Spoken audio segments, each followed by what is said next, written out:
Hello, everyone. My name is Jimmy, and welcome to The Last Lap, where we give you guys everything you need to know about the sport of NASCAR.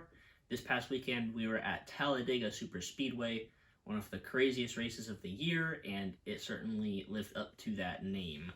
So, before we hop into the video, hitting that subscribe button would definitely mean a lot to us. And you can also follow us on Instagram and Twitter at The Last Lap News. We're really close to 100 followers on Instagram, so if you guys could check that out, that'd be greatly appreciated. The link to that will be in the description down below. As always, I have my friend and co-host Matthew on the show, and today was definitely a crazy race. So, how are you doing today? Have you emotionally recovered from that race today yet? I'm all good now. The blood pressure is always running up on these super speedway races, so I'm all good now. And it's been a fun weekend. But other than that, it was a great race to watch, so can't wait to get into that. Yeah, so it was the Xfinity and the Cup Series this weekend at Talladega. The ARCA Series also raced before the Xfinity Series. And quick shout out to, let me make sure I get his name right, Derek Lancaster, who was involved in an ARCA crash on Saturday. He had to go to the hospital, and he is on a ventilator for like smoke inhalation or something because his car caught on fire, and it took a really long time for him to get out. So prayers to him and his family, and I hope he recovers soon, because that's the last thing you want to see, anything racing related. So just wanted to address that really quick, but we're going to move on to the Xfinity Series race, and that was on Saturday. It was pretty calm throughout most of the race. Stages 1 and 2 went to Justin Haley and Noah Gragson, both of our picks, coincidentally. And then with 38 laps to go, Josh Berry blew a tire, which brought out a caution. And then with 29 to go, there was a wreck on the backstretch that included Brandon Jones, Ty Dillon, and Michael Annett, which brought out another caution. And unfortunately, as they were cleaning up for that caution, some rain came, which led to them bringing the cars on pit road and then ultimately calling the race. Jeb Burton was the leader at the time, so he was the winner. Got his first career win in the Xfinity Series, so really happy for him. As far as the rain is concerned, I know a lot of people were wondering why they didn't dry the track and all of that, because the sun was out right as the broadcast ended, and honestly they had maybe 2 hours of daylight, if that, left, and even a brief shower at Talladega Super Speedway would take forever to dry because it's a 2.66 mile oval with very extreme banking, and you could see weepers in the apron area throughout the Xfinity and the Cup race, so the track doesn't drain that well, I guess. And yeah, so I don't think they would have been able to dry the track in time, and I think NASCAR made the right call there. So Matthew, what is your thoughts on the Xfinity race and about them calling it at the end because of the weather? Well, let's see. The Xfinity race as a whole, it was pretty decent. I thought the Cup race today was just a little bit better, to be honest, which is not really. Which is rare to say. Normally, the Xfinity race or the truck race is the best races of the weekend. But other than that, Jeb Burton winning is really great for him. He's been the Truck Series and Xfinity, and even in the Cup Series for a long time. All three series combined, so it's nice to see him in victory lane again. And this is his first Xfinity win, but he has won in the trucks before. As for the rain delay thing, I think they got it right. People who are obviously whining about why and all that, they don't really think. They gotta realize that it's a big track, the biggest track on the schedule, the biggest oval on the schedule. And it's going to take them a long time to dry all that up. And there's going to be barely any sun, probably dark by the time it would be finished. And they don't have lights. They had no choice. So they did the right thing. If you want to not do that again, let's put lights at Talladega. Let's do that. But I don't see them doing that because they haven't done that. But if Martinsville could put lights in, I'm sure Talladega could. But I doubt that. But other than that, congratulations to Jeb Burton. Yeah, I definitely think NASCAR made the right call as well. And Jeb Burton, like, he deserved the win too. It wasn't like he stayed out and got lucky and won the race. Like, he was up front leading laps, and he's a colleague car partner with obviously AJ Allmendinger and Justin Haley, two of the other best cars that were running that day. So he definitely deserved the win. He didn't like steal a win or anything. So even for people complaining like, oh, he shouldn't have won, he earned the win because he was up there running well throughout the whole race. So Jeb Burton was able to get the win, and Noah Gragson was able to win the Dash for Cash for the second week in a row. Not second consecutive racing week because they were at Martinsville a few weeks ago, but second time they did the Dash for Cash, he won. So that's $200,000 extra in his back pocket. And I thought his interview was funny because he was happy he won the Dash for Cash, but at the same time he wanted to go out there and race for the win. So but yeah, Noah Gragson won the Dash for Cash. Jeb Burton won the race. And now we're going to transition into the Cup Series race that was today, Sunday, and it was a great one. It was a very great restrictor plate race. Personally, I think it was better than the Daytona 500, but that's just my opinion. Anyways. I think everybody agrees with you there. Well, hopefully. I would hope so, because, well, yeah, the Daytona 500 was single file after that big crash before the rain delay, and yeah. Yeah. But anyways, hopping into the recap of the Cup race. To start the race, all the Toyotas except for Kyle Busch had to go to the rear for an unapproved adjustment to their cars. It was after they went through inspection and everything, like they were on pit road ready to go, and NASCAR was like, we don't like that on these cars, so they have to go to the back. But Kyle Busch was the only one that didn't have to go to the rear, which was pretty funny. All the other Toyotas did. I don't know. NASCAR just didn't see something they didn't like, so I don't know. But hopping into the race, Kyle Larson, he had to pit for overheating issues on the second lap of the race. And it turns out that they left some type of part in the car that wasn't supposed to be there, which caused the engine to overheat and blow up. So, yeah, NASCAR, this is why we need practice every week. Even if it's just an hour. Even if it's just an hour of practice. Just so the teams could unload their car and discover issues like this, because Larson could have went to a backup car or replaced the engine or whatever, but anyways. So, yeah, he got knocked out of the race early, unfortunately, due to overheating. Stage 1 came to a crazy end, probably the craziest point of the entire race. I think it was 2 to go when this happened, but they were on the backstretch, and Denny Hamlin got a run, and he made a move to the inside. Ricky Stenhouse Jr. went to follow him and hooked Denny right, and that bumped him into Logano, and then Logano went for a slide down towards the infield. The car flips, lands on his roof, slides up the banking in turn 3, flips a few times before coming to a rest on all 4 wheels. Easily the craziest moment of the day. Thankfully, he did lower the window net and get out of that car quickly, so he was all right, but that was probably the craziest accident of the day, and it happened at the end of Stage 1, so that just set the stage for the entire race, and Stage 1 did go to, let me double check, De Benedetto. De Benedetto would win Stage 1.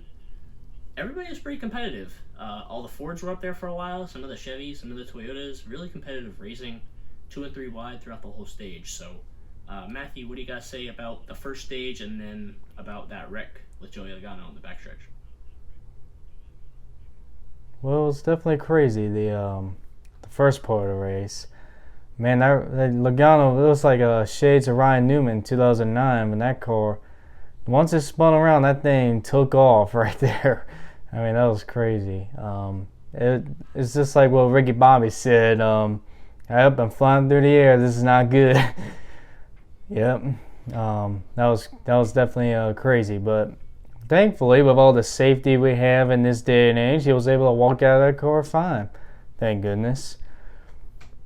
But hey, man, I don't know if you're gonna put that Bubba Wallace clip in there with the helmet can. That is definitely one of the best shots that I've seen in NASCAR. That was like playing iRacing basically. Man, that was crazy to see. But other than that, Dibby wins stage one. That's definitely good for him considering his points situation right now. And I'm still really sad that he didn't win, but we'll get to that in a little bit. Yeah, that footage was absolutely crazy because Bubba literally went under Joey Logano's car, and part of Logano's car hit the roof of Bubba Wallace's car. So that was just crazy, and the camera footage from the head cam was absolutely crazy. But moving on, he was the only car to get out of the race too. Everybody else involved in that stayed in the race, which is crazy. But anyways, moving on to stage number 2. It was not calm racing wise, but accidents wise.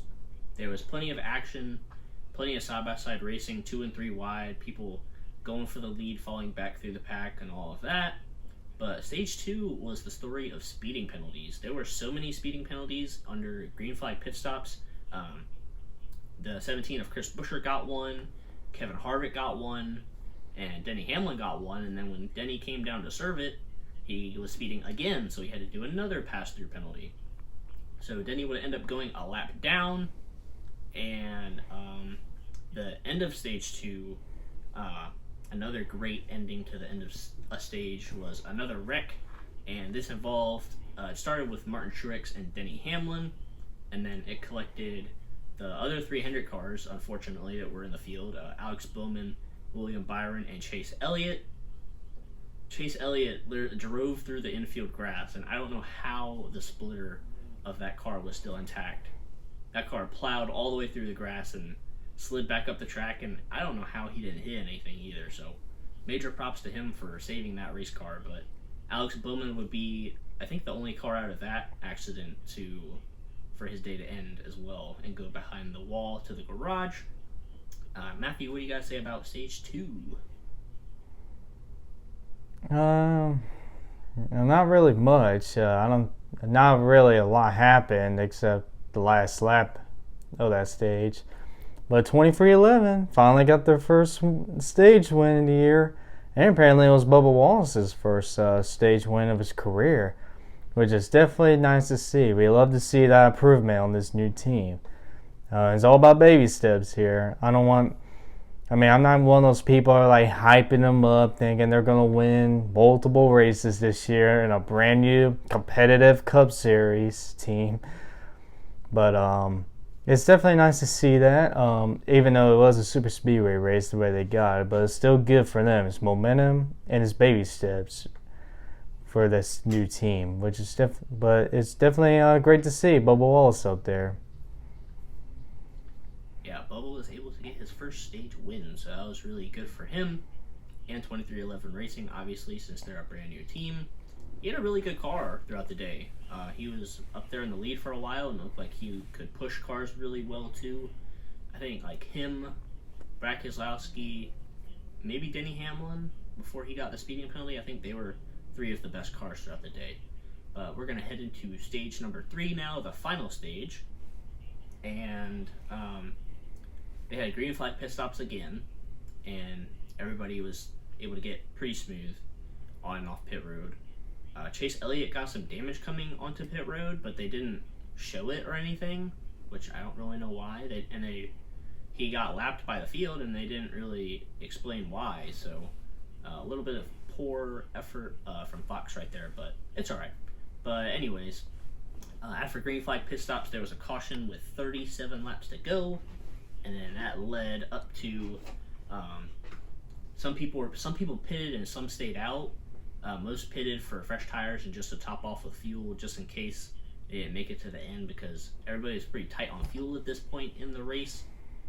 And then the Fords, oh my gosh, man, those Fords, they were the powerhouse of the day. They would, like 6 or 7 of them would get in a line on the top of the track and just haul it all around the racetrack, and nobody could really stop them, so they would just get in line behind them and just settle in and ride behind them. And honestly, I thought it was about to be Daytona 2.0 with all the Fords in the front and then maybe a wreck happening at the end, but Thankfully, there was a debris caution with 2 or 3 to go for Martin Truex Jr. He had a tire go down, and the carcass came up onto the track, so that brought out a caution and led up to a green-white checker finish, which is always exciting at Talladega.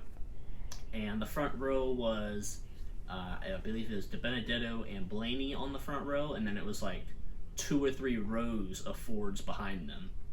So I was like, there's no way anybody that isn't a Ford is going to win this race, because they had the first 6 or 8 spots. But anyways, on the final restart, DiBenedetto got out to the lead from a pretty good push from Brad, and then coming to the white flag, DiBenedetto went high to block Ryan Blaney, and Brad got to his inside, and it was neck and neck down the backstretch. And then Brad just got a really good push and was able to launch him to the lead. And then, I'm trying to think, coming off of turn 4, Brad was still in the lead. McDowell was pushing him, and Byron was pushing McDowell. McDowell made a move to the outside to try and make a pass on Brad. Byron went to the bottom and went with Brad, and then kind of tried to make a semi-3-wide-ish pass, but Brad Keselowski was able to hang on and win at Talladega. Thrilling finish.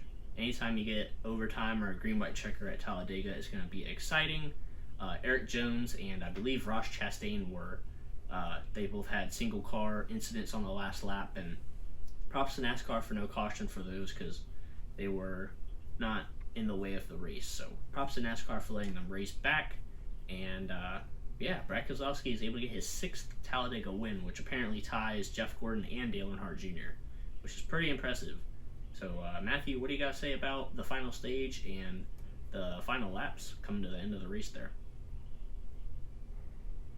Well, I'm going to be honest. The final stage wasn't really that. I mean, it was kind of underwhelming compared to the first couple stages. I thought the first couple stages had a little more action. Most of the time in the final stage, it was single file and green flag pit stops until like the last few laps. But man, I feel so bad for DiBenedetto. He's always there in these races. He has the lead at last lap, and something just doesn't go his way. And man, I really hope DiBenedetto wins this year, because it's a lot. He knows he's not gonna be in that 21 car, and I just really hope he can at least win once this year, because everybody loves DiBenedetto. I can't think of anybody who doesn't like DiBenedetto. But Michael McDowell finished 3rd, which he almost won a second straight super speedway race, which was crazy. That would definitely have been crazy. Michael McDowell, 2 wins of the season. That would be crazy. But William Byron ended up finishing 2nd, bringing the Liberty University colors close to the win. But here's one guy I want to give a big shout out to. That's Kaz Grala for Calling Racing. He finished 6th, and that's the team's only 4th start in the Cup Series. I mean, they've been really impressive with these starts, except for the Daytona Founder this year, but that was beyond their control. But Allmendinger finished in the top 10 the last time they raced in the road course at Daytona, and now they finished 6th. That's back-to-back top 10s for a part-time Cup team, which is definitely great to see. And it'll definitely be interesting if they go full-time next year, how competitive they are, because they seem competitive to me from what I've seen so far. So definitely very impressive for Kaz Grala. Cole Custer finished top 10, which I don't know if that's his first top 10 year or his second. I'm not 100% sure on that, but it's definitely great to see a SHR driver that's not Harvick in the top 10 for once, because they've been just average so far this year. Just Harvick carrying that team. But yeah, definitely it's always great to see the weird names on the top 10 list of these super speedway tracks. But overall, it was a great race to me. So yeah, that's my thoughts. Yeah, I can't believe in the final stage they didn't have quote unquote the big one, which is supposed to be the big crash that happens at every restricted plate race, but they raced relatively smooth and clean.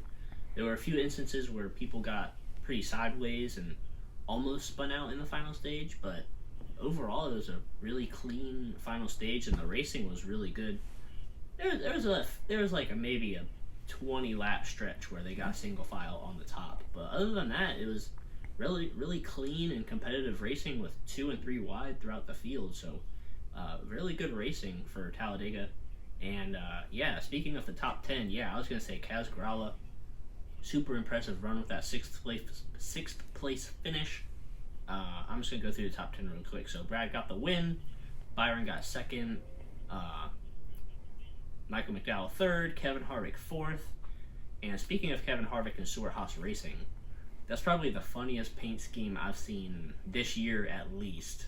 He had like a dog beer car or something. I don't remember the official sponsor. It was related to Busch, his normal sponsor, but it was like a dog brew car, so I thought that was hilarious. But anyways, Harvick finished. I wonder what that tastes like. I don't want to know. So Harvick finished fourth.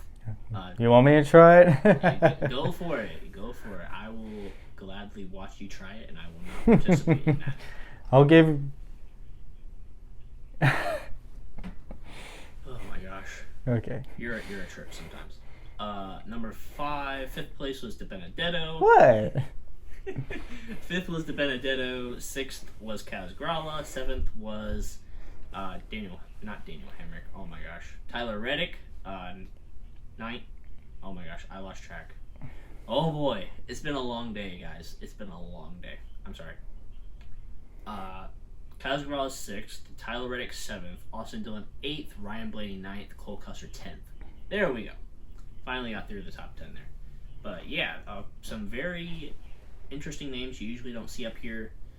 That just proves that restricted plate racing, anybody has a chance to win. Obviously, De Benedetto was leading coming to their white flag, and Kaz Grala finished 6th, so very impressive runs for them. Now we're going to hop into rating the race. This is one of the better restrictor plate tracks, honestly, or races, I mean.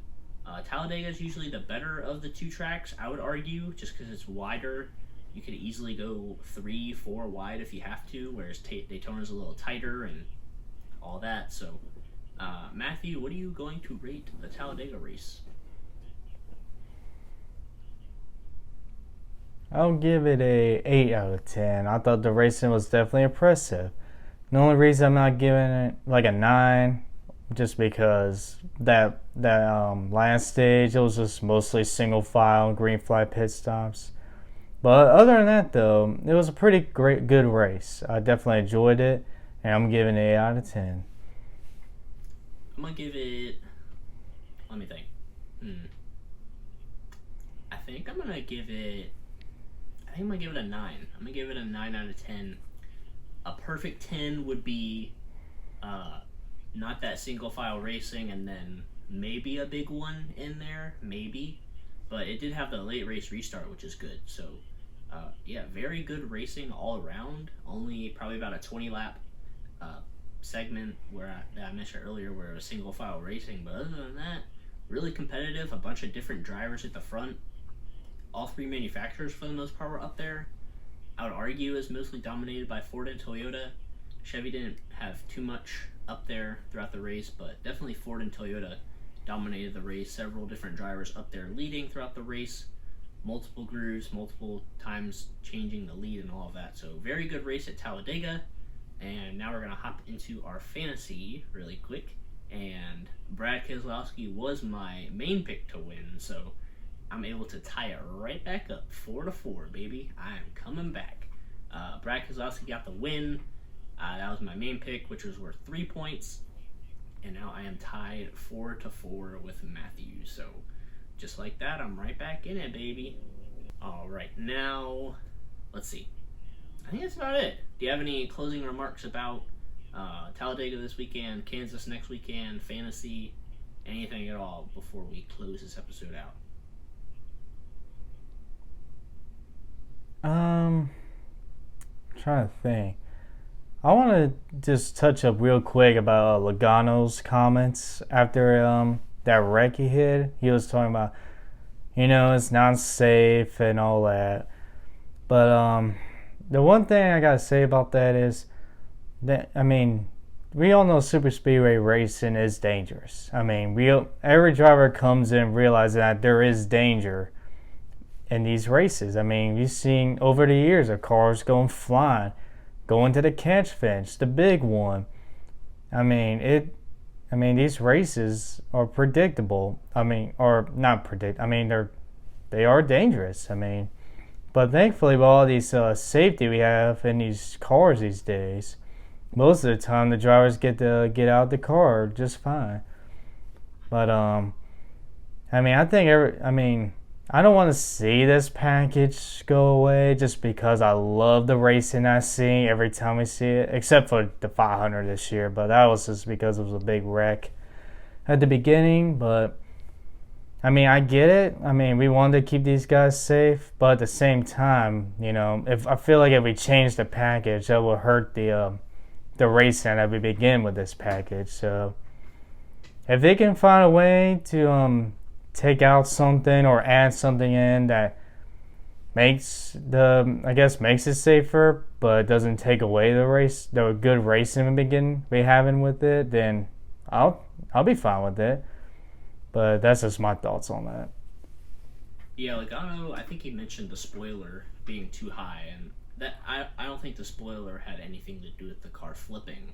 I don't really think that was the issue. I don't think he was mad about that. I think he was more upset about how fast the cars get runs, and people are throwing aggressive blocks, which is leading to wrecks sometimes and making aggressive moves. But that's just how racing is on super speedways. Honestly, if you get a run, you're gonna go somewhere with it, and some people might block it and get in a wreck, or you might have an instance like both of the main wrecks today involved Denny Hamlin, and he made a move and he ended up getting hooked. So that's just how racing is on these tracks. And yeah, like you said, safety's come a long way, which is a good thing, and hopefully they can continue that.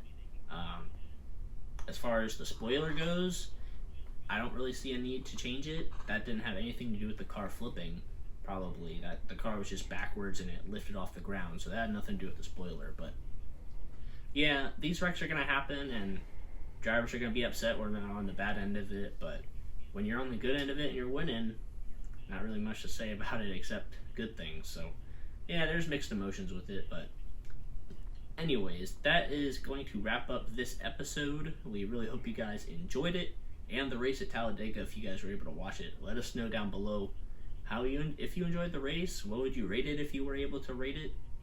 We both thought it was really good, competitive racing throughout the whole time. So next weekend they are going to be at Kansas Speedway, Clint Boyer's hometown, one of the Fox announcers. So that'll be interesting to see all the pre-race stuff they do there, since that's Clint's hometown, and I'm sure he'd like to do some stuff with them and all of that. So we're gonna bring out a video to you guys on Friday, bringing you every kind of news that came out in between then, and predicting winners and all of that. So make sure you guys stay tuned for that, and we will see you guys in the next episode.